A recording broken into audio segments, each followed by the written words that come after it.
back to Action Fan. Today we're going to be getting one more down from the shelf, and today it's going to be La French Resistance. There he is, flocked hair, gripping hands. Once again, we know these are my favourites. Let's put him on the side. Let's get him downstairs and look at cleaning him up and see how bad he is. Come on mate, let's get you downstairs.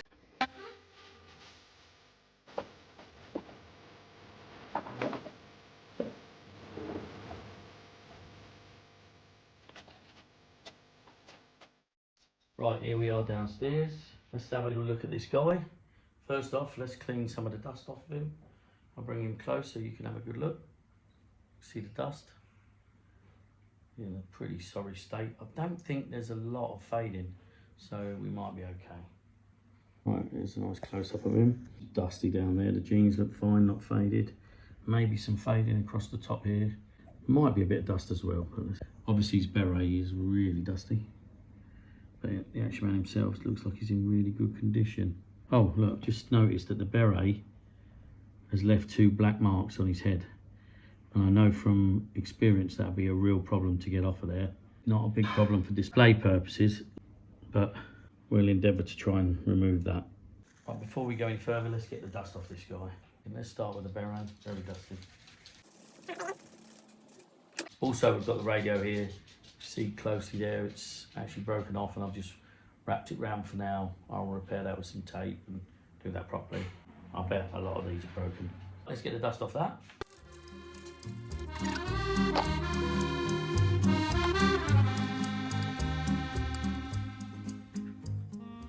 Let's have a go at these black marks for these wet wipes we've got. Now I know from past experience, the plastic or the rubberized plastic that's used for these heads, once it gets a stain, it seems to absorb the stain. I'm not holding out a choke for this to come off, but let's try a quick wipe with some toilet wipes.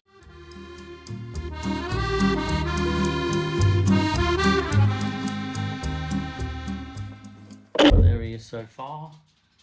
Once the beret's on, we don't see the black marks, so that's not a problem right now.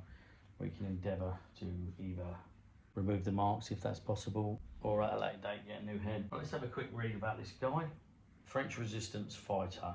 Should have a beret, black sweater, trousers, ankle boots, radio set. This needs to be camo. A label pistol, never heard of one of them before, and shoulder holster. So that's a pistol and shoulder holster. I presume that's a label. I don't know much about them. A 7.65mm submachine gun. I presume that's the one. I'm just checking out the pictures. Not sure what gun that is. A knife, he seems to have a knife there. Grenades, we can sort that out because we've got plenty of grenades. There you go, a couple of grenades. Croix Greux. I presume that's a cross of some kind. Probably the medal that Action Man came with, and he hasn't got one, so. Right, okay, let's do a little bit of reading about this guy. In my book, they call him a macozard, which is French, I believe. So I'll put up the meaning of that. It basically means a resistance fighter or a guerrilla fighter, something like that. But anyway, a macozard is dressed in a black moulded polyurethane beret, a black sweater, denim trousers, and standard black ankle boots.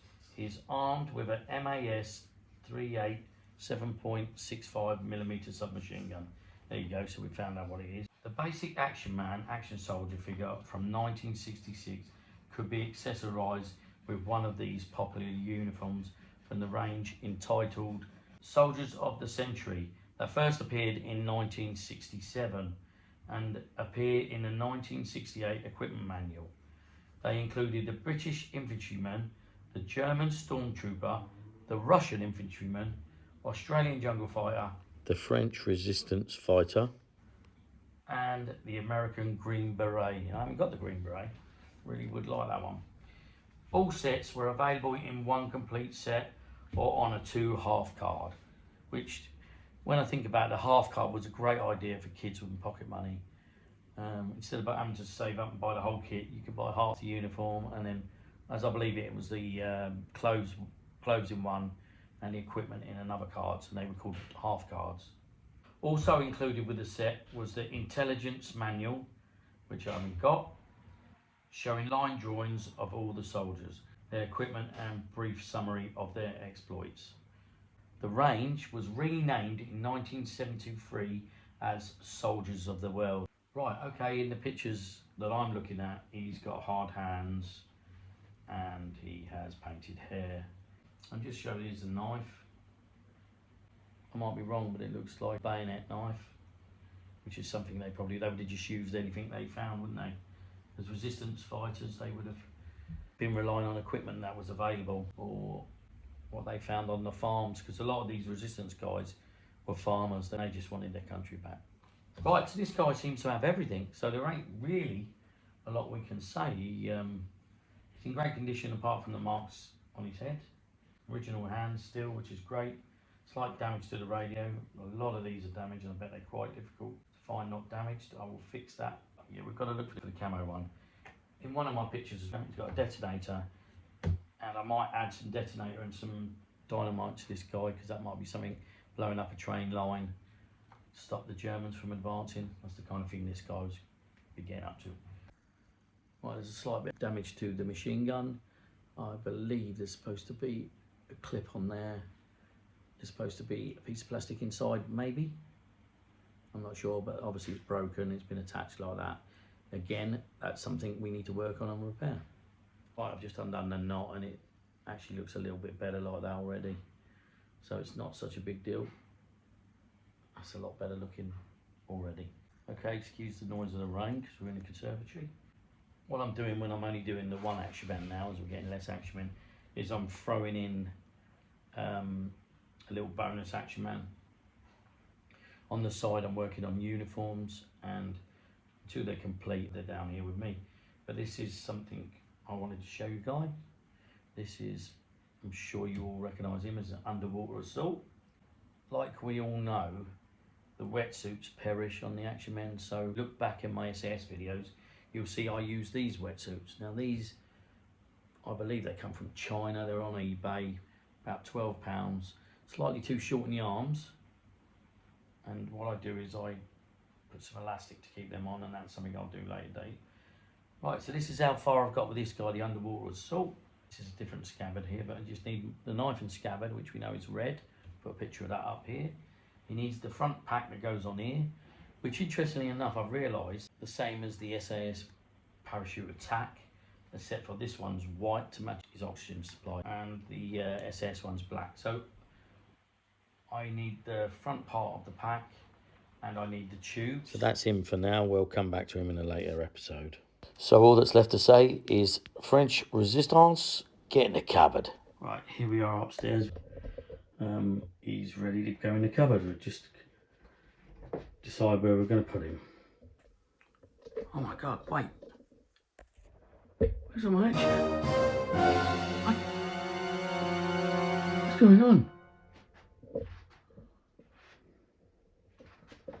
Ah, there they are. There's all my action man. Now they've all got to be transferred into that one because more likely to get sunlight there, so I'm going to be moving them to there.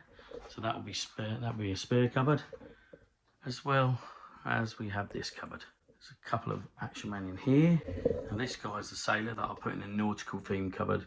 I'll just put him in here because I was testing the height of the shelves. Apart from that, we have a nice empty blank canvas.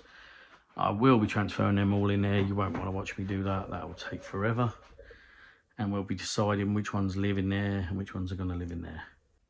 Mr. French Resistance, get in the cupboard. Alright, so there he is in the cupboard, looking great. There's a deeper cupboard as well, and I will be displaying the boxes at the back, so the action man will come forward slightly.